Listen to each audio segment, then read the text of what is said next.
Look at this example and this example here. Okay. Earlier, the second result None, sir. is 0. Here, the second result is also 0. What if the result here is not 0? How do we write it as a form of our quotient? Because our quotient for number 1 is this. The quotient for number 2 is this as well. They are both having second results equal to 0. So we don't need to add something else here. It's just x plus 3. Here is just x plus 2. What if we have this question number 3? So we have this item. We are going to divide this trinomial x squared plus 6x plus 11 by x plus 3. And we will see later on if there are other values for the second result other than 0. And if it's other than 0, how do we write it in a form of a quotient? But first, let's be concerned with this process. We place here our dividend plus 6x plus 11. Right? That's the first process where we place our dividend inside, and here would be our divisor. To continue, don't forget we will apply the four-step process which start with the division. Division of the first term by the first term. Okay? So we'll have here x squared over x. We will use here division law since this is division, same basis, x, 2 minus 1, which will give you x to the power of 1, or simply just x. This is your first quotient, and we're going to place it here at the top, x. Okay?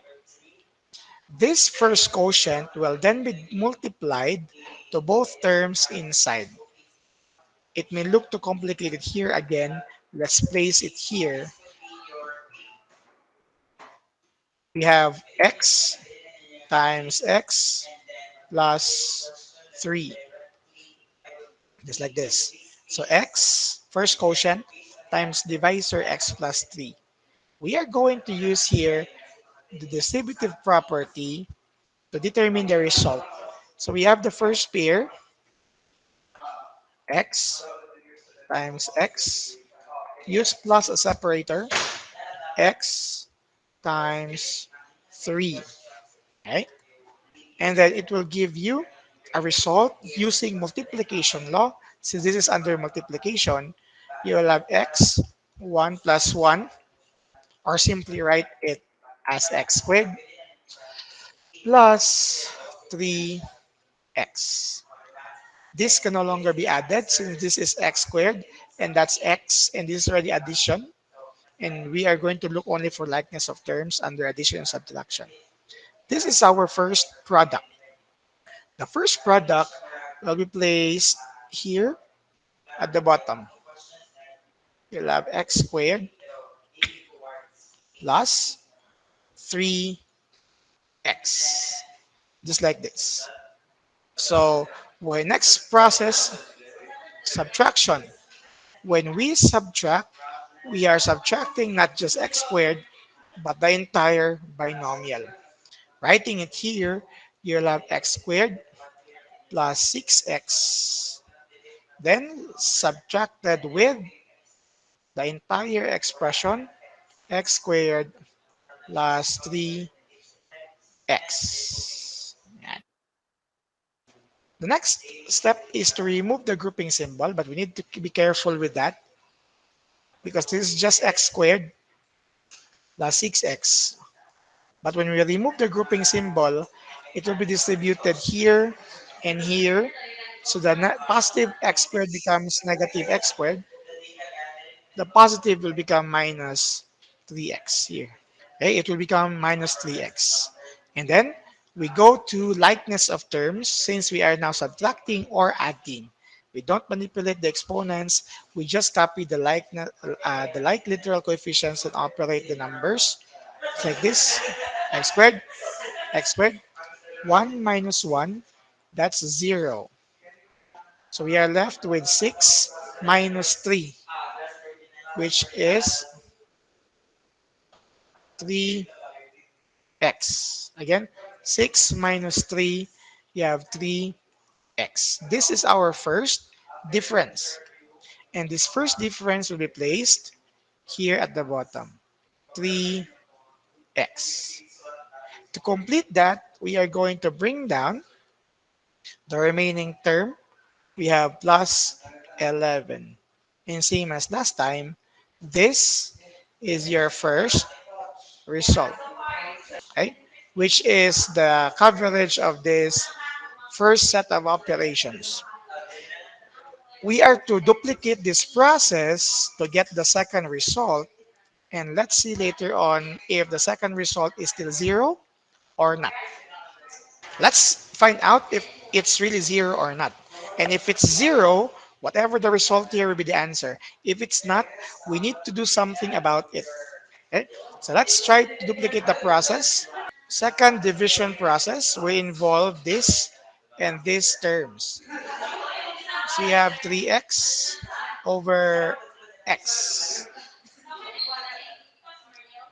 We can use here the division law where we have 3 and you have x 1 minus 1. 1 minus 1 here. And then this will again be resolved to 3 x to the power of 0, where x to the power of 0 is 1. That's why it's 3 times 1, which will give you 3. This should be your second quotient, or you could use the cancellation law and you will still get 3 and 3 here. Okay?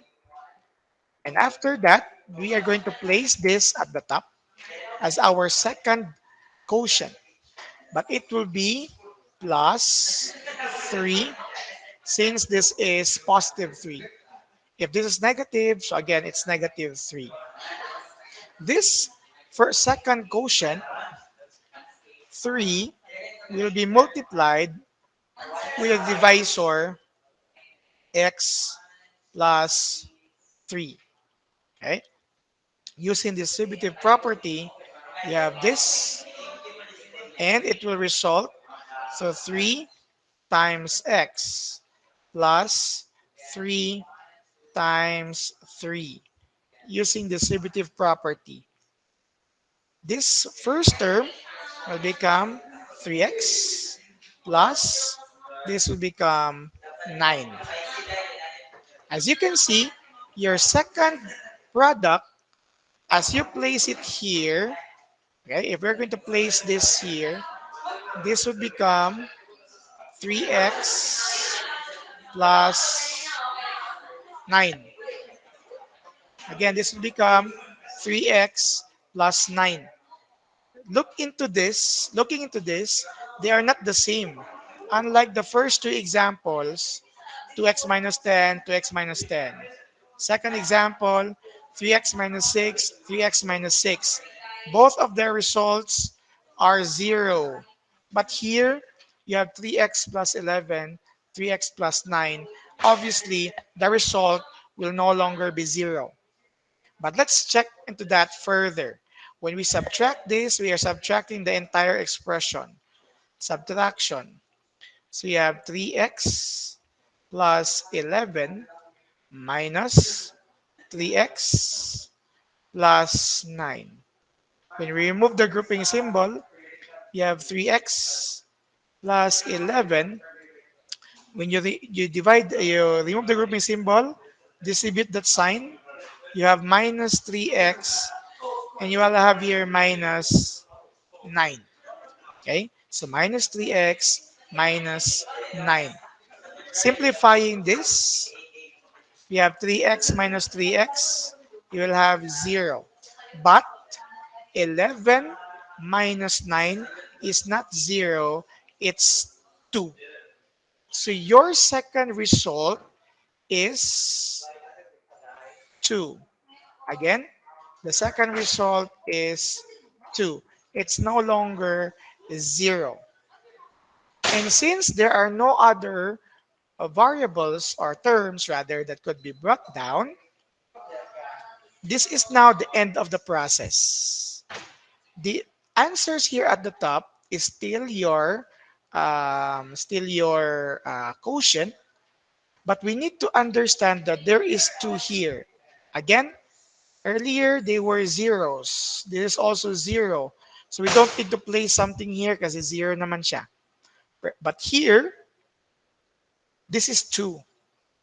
How do we write our quotient? You will write again plus 2 here. Some of you will say remainder 2.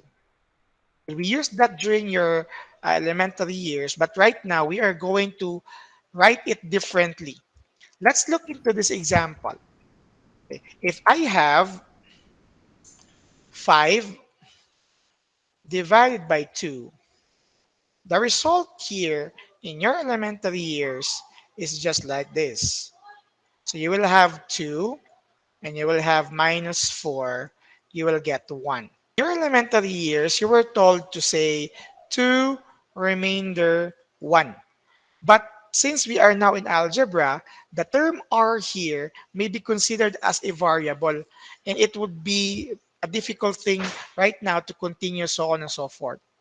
That's why some of your answers are better to be written as 2 and 1 half in a mixed form.